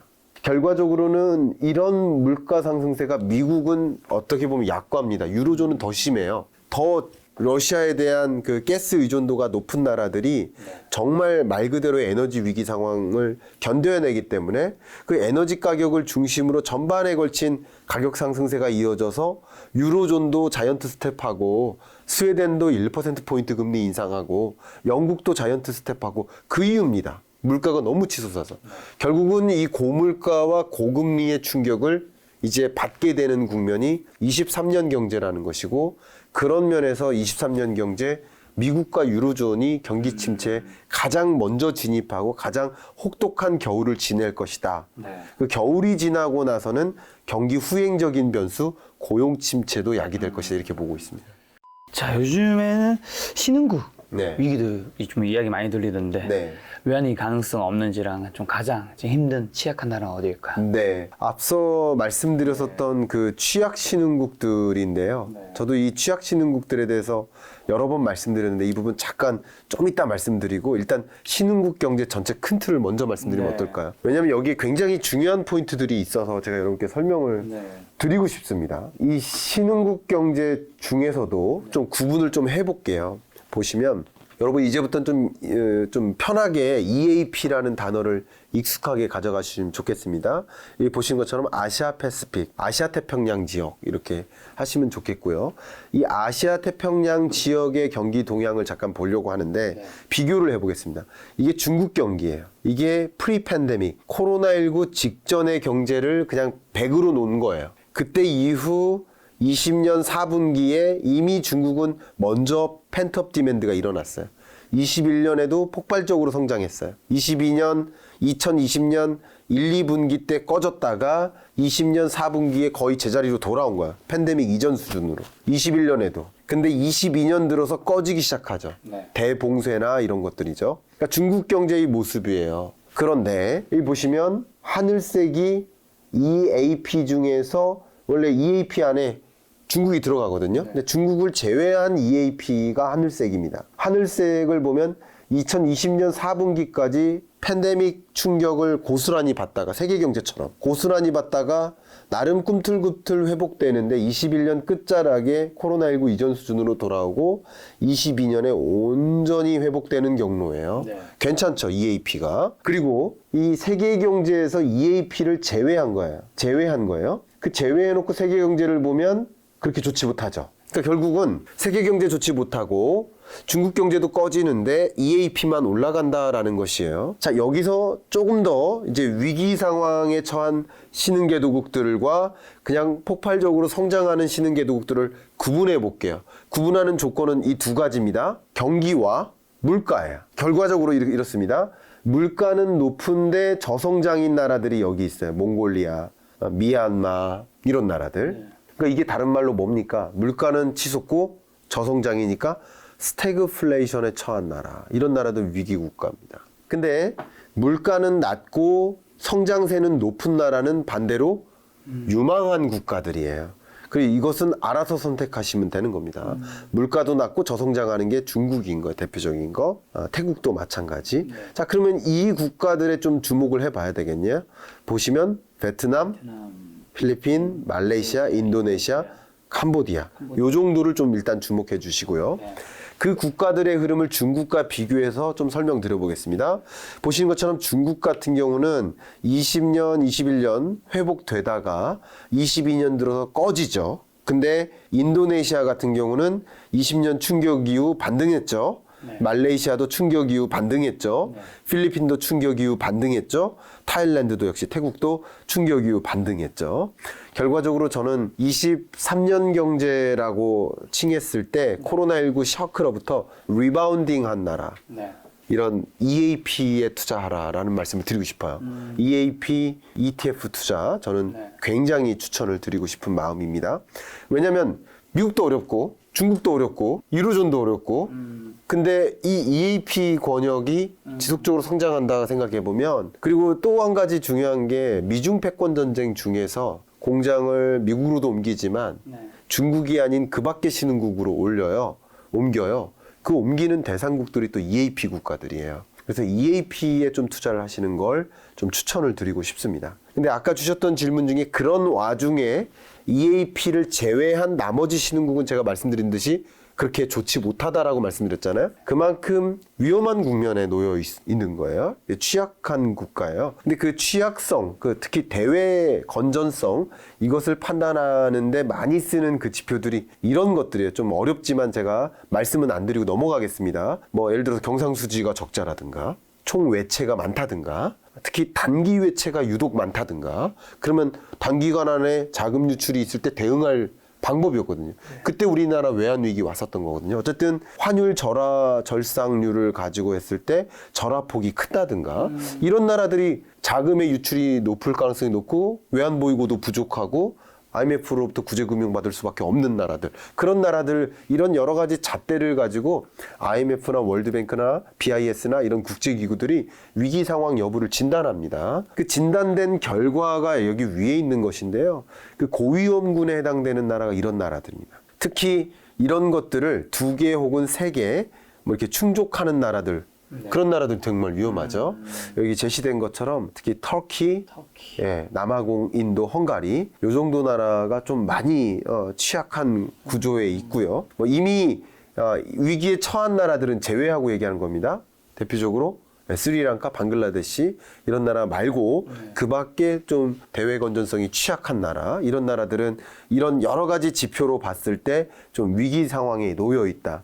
그러니까 인도도 성장성은 높은데 취약성도 같이 높아요. 굳이 따지면 하이 리스크 하이 리턴에 해당되는 그런 나라입니다. 근데 우리가 옥석을 가릴 때는 어떻게 해야 됩니까? 리스크는 좀 낮으면서 성장성이 높은, 수익성이 높은 그런 나라를 찾는 국면이기 때문에 이런 결과 때문에 총론적으로 EAP, ETF 투자를 조금 적극적으로 추천을 드리고 싶은 마음. EAP. 예. 그쪽에. 자, 이제 한국 경제 좀 진단해 보면 마이너스 경제 후퇴 국면은 아니지만 경기 하강 빠르게 진행되고 있는데 네. 당장 국내만 봐도 뭐 수출 둔화 움직임 심상치 않은 것 같은데 좀 어떻게 보세요? 네, 수출 둔화 정말 심각하고요. 무역 수지 적자 기조가 6개월 연속인데요. 이 6개월 연속 무역 적자는 그냥 우리나라 역사상 IMF 외환위기 때 경험했던 그 숫자이고요. 또 경상수지 적자까지 경험하고 있기 때문에 이것은 또 대외 건전성을 좀 위협하는 굉장히 좀 안 좋은 조건하에 놓여 있다 이렇게 판단하고요. 그런 관점에서 실제 23년 경제도 앞서 말씀드렸던 것처럼 Great Recession이기 때문에 말 그대로 침체의 초입에 해당되는 침체 국면이 전개되는 그런 상황이기 때문에 상대적으로 이 수출 신장률 자체가, 그러니까 세계 교역량이 증가하지 않아요. 멈춰 있는 거예요. 그런 국면이니까 우리나라의 포지션이 유지된다고 해도 어려운 건데, 그런데 상대적인 위안화나 엔화의 뭐 약세 이런 기조를 만드니까 우리는 더 이제 나쁘게 말하면 비빌 데가 없는 거예요. 예, 정말 이렇게 어려운 국면이고요. 우리나라가 소위 이제 수출로 먹고 사는 나라 이렇게 표현을 하는데 그런 나라가 수출마저 부진하니까 한번 생각해 보세요. 기업 입장에서. 자, 내수 부진하죠. 소비 침체 있으니까. 근데 수출도 부진하죠. 그럼 기업들은 어떻게 할까요? 생산을 줄이겠죠. 생산 용량을 늘리는, 이게 설비 투자거든요. 설비 투자, 건설 투자 같은 신규 투자를 진척할 수가 없어요. 그렇죠. 또 신제품 개발에 더디게 대응합니다. 굳이 이 와중에 신제품 출시하면 안 되겠지, 이런 생각을 해요. 그런 식으로 좀 신규 투자가 안 되니까 그게 말 그대로 경기 침체로 이끌어지게 만드는 그런 국면. 지금 우리나라 경제가 그런 상황에 놓여 있다. 근데 다만 제가 지난번에 출연했을 때 이 그림으로 한번 그려드렸었죠. 사이클을. 사이클을 정의했었죠. 기억하시죠? 근데 어쨌든 내려막길에서 이 마이너스 이 제로 기준선을 놓고 이렇게 떨어지는 국면은 둔화고, 여기서 말 그대로 그 밑으로 떨어지면 침체다 이렇게 표현했었는데 아직은 그 제로라는 기준선 밑으로 안 떨어진 거예요. 그걸 구분하셨으면 좋겠고, 이렇게 어렵다 하지만 아직은 10월, 11월까지는 여러분이 본격적인 경기 침체가 시작되지 않았다. 그러니까 본격적인 침체, 정말 무서운 그것은 23년에 시작된다. 이렇게 생각해 주시면 좋겠습니다. 내수 경기도 부정적인 건 마찬가지인 것 같은데 좀 어떤 편인가요? 네, 정말 이런 와중에 기업들이 정말 지금 허리띠 졸라매기를 하고 있습니다. 아시겠지만 제가 기업의 이 경영전략회의에 많이 참석을 하고 있고, 또 경제전망 강의하고 경영전략적인 제안을 많이 하는 역할을 좀 하고 있는데요. 그러면서 이제 기업들의 사정 같은 것들도 많이 듣습니다. 당연히 얘기하겠죠. 사정을 알아야 그것에 걸맞게 컨셉을 정해서 이야기를 해드리니까 허리띠 졸라매기 하고 있습니다. 그럴 수밖에 없는 것은 기본적으로 이 원자재 가격 많이 올랐죠. 네.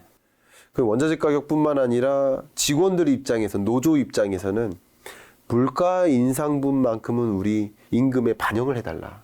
임금 인상률도 굉장히 높아요. 그러니까 이런 것들이 자, 그게 필요할 수 있겠습니다만 기업이라는 관점에서는 다 뭡니까?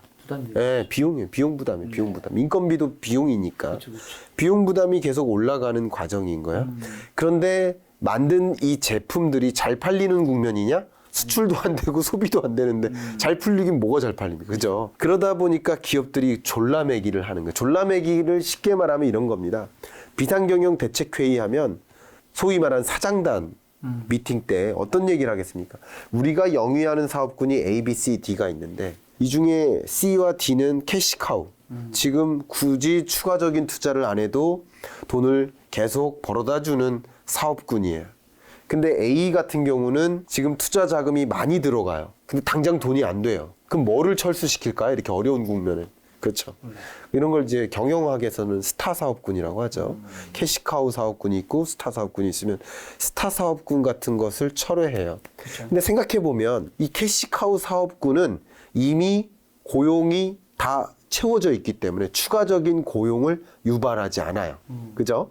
근데 스타 사업군은 지금 당장 돈이 안 되더라도 기업 관점에서 추가적인 투자가 계속 들어가는 영역이니까 채용 효과가 생겨요. 그러니까 우리나라 고용 시장에 긍정적인 기여를 하는 투자 영역인 거예요. 근데 이런 걸 당연히 철회하는 그런 종류의 의사결정을 할 수밖에 없겠죠. 그러다 보니 고용 시장의 충격이 이후적으로 사후적으로 올 수밖에 없는 거예요. 지금 그런 국면입니다. 그러니까 기업들도 허리띠 졸라매고 있고 사업군을 철회한다니까 다른 말로 구조조정을 한다든가 기업들도 얼마나 어렵냐면요. 이미 조사가 이루어졌는데 지금 현재의 이자 부담을 영업이익으로 감당할 수 있는 기업 그게 70% 정도 됩니다. 그러니까 30%는 지금의 영업이익 가지고는 그러니까 이자를 갚을 능력이 없는 거예요. 그러니까 부실 기업들이 또 생겨납니다. 이런 게 전체 산업의 구조조정이 이어지는 국면이고 이런 것들이 일어날 때 여러분들은 아 정말 경기 침체구나 라는 표현을 쓸 수가 있어요. 지금은 그런 것들이 일어나지 전 단계이기 때문에 우리가 경기 침체라는 이 단어를 붙일 수가 없는 거죠. 이런 모든 일련의 것들이 인플레이션의 충격, 금리의 역습인 거죠. 그리고 이 두 가지가 세계 경제를 이렇게 몰고 왔다라고 볼 수 있는 것이죠. 네. 그리고 많은 분들이 이 질문 하실 텐데 한국에 혹시 이제 요즘 워낙 강달러니까 외환위기 뭐 올 수도 있는지 뭐 제가 알기로는 보유액이 아직 많아서 뭐 그런 걱정까지는 아닌 것 같다. 제가 지난번에 나와서 어쩌면 한국은행의 뭐 대변인처럼 제가 말씀을 드렸는데 그렇게 드리는 것은 제가 판단하기에 외환위기가 온다라는 그 근거를 가지고 제시하는 전문가를 아직까지 못 만났어요. 그래서 없다라고 말씀을 드리는 것 뿐인데 근거를 빠르게 퀵하게 이미 말씀드렸으니까 제가 말씀을 드린다면 첫 번째는 우리나라는 1997, 8년에는 순채무국이었어요. 빌린 돈이 더 많았어요. 지금은 엄청나게 많은 순채권국입니다.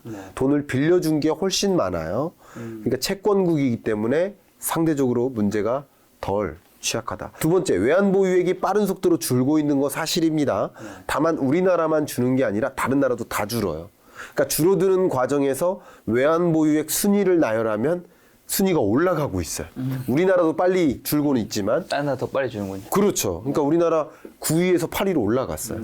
8위 수준의 외환보유액을 갖고 있습니다. 그러니까 외환보유액 수준으로 외환위기 당시와는 비교가 안 되고 심지어 글로벌 금융위기 때도 외환위기 상황처럼 이 외환보유액이 빨리 줄었는데 그때도 굉장히 많았어요. 근데 이때랑도 또 비교가 안 될 만큼 외환보유액이 충분히 있기 때문에 우리나라가 당장 외환위기에 온다라는 근거를 찾기가 어렵고요.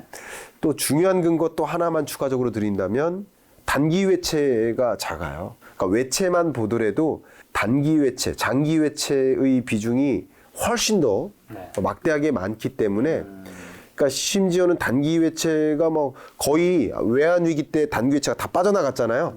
빠져나가고 나서의 그때 상황의 단기 외채 비중, 그때 수준을 유지할 정도니까 외환 위기가 우리나라한테 직접적으로 찾아온다라는 근거를 지금 찾기는 어려울 것 같고요.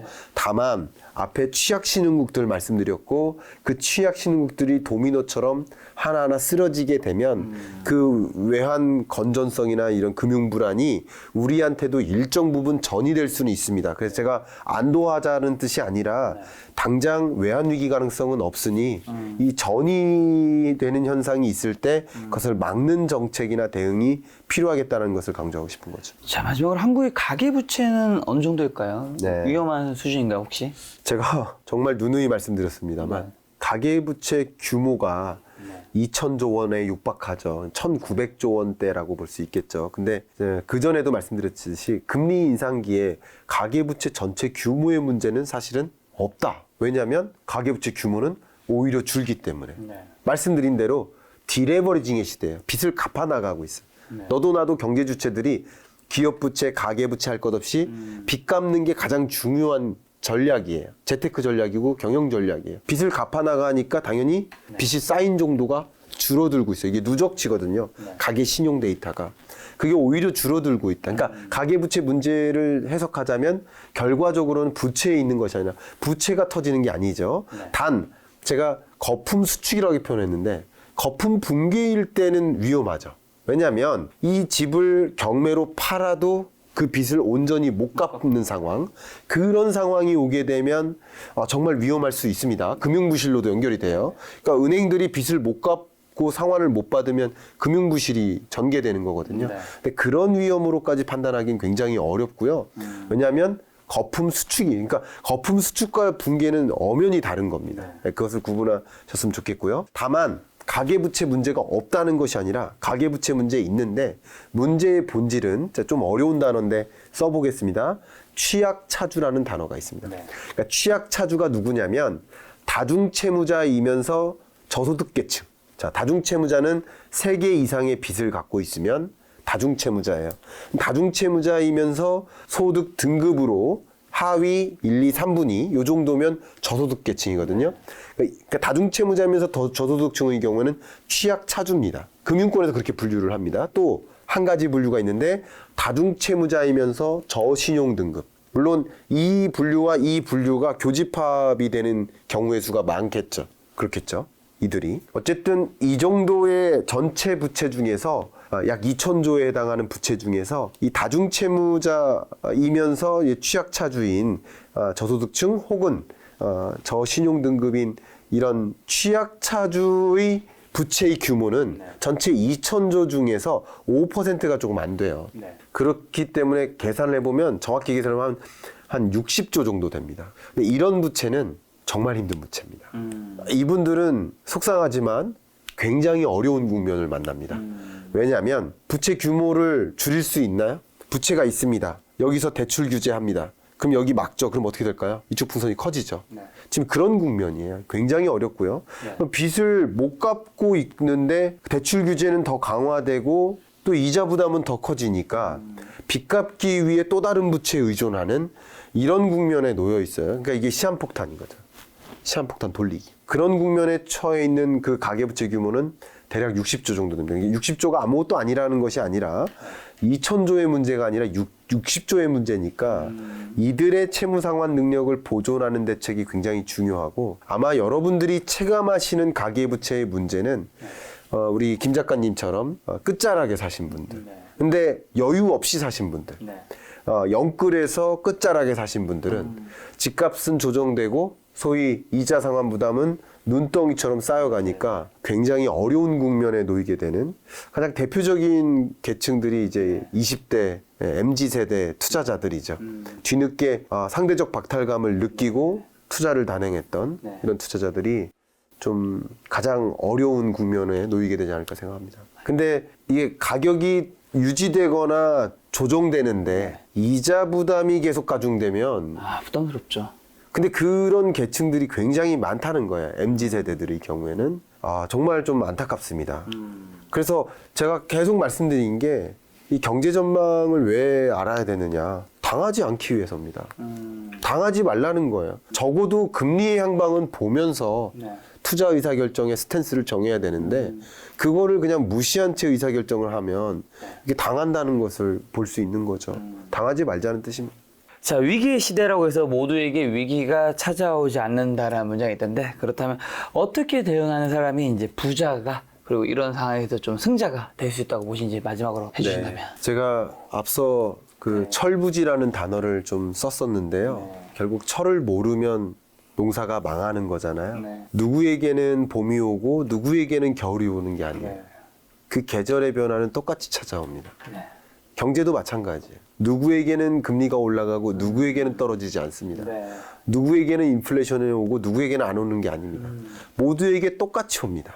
경제의 여건의 변화는 모두에게 똑같이 오는데 여건의 변화를 이해하고 여건에 맞게 스탠스를 정하는 자는 봄이 오니까 모내기를 하는 자는 성공할 수 있는 거죠. 겨울이 오니까 월동 준비를 정확하게 한 사람들은 겨울이 그렇게 춥지만은 않을 수 있다는 것이죠. 준비된 날을 만들어야 된다는 것이죠. 그래서 제가 여러분들께 이 23년 경제 전망에 관한 여러 가지 내용들을 담아서 말씀드렸습니다만 여러분들이 부디 23년 경제가 이런 큰 흐름하에 있겠구나. 내가 그냥 코끼리 뒷다리에 매달려서 뒷다리 발톱만 보는 게 아니라 산 정상에 올라가서 코끼리 수십 마리가 횡단하는 것을 지켜볼 수 있는 계기가 되셨으면 좋겠고 그 철의 흐름, 계절의 흐름처럼 경제의 환경의 변화를 충분히 이해하고 걸맞게 나는 어떤 스탠스를 가져볼까 하는 생각, 그런 생각을 좀 많이 하셨기를 좀 바라는 마음입니다. 네, 실장님 이번에 출간하신 그레이트 리세션 2023년 경제전망, 이 책을 통해서 많은 분들이 이제 자산을 좀 지키고 뭐 증시까지 할 수 있다면 오늘 영상이 좀 의미 있지 않을까라는 생각이 들었습니다. 오늘 만난 손님은 김광석 시장님이었습니다. 지금까지 여러분 소중한 시간 함께 해주셔서 정말 감사합니다.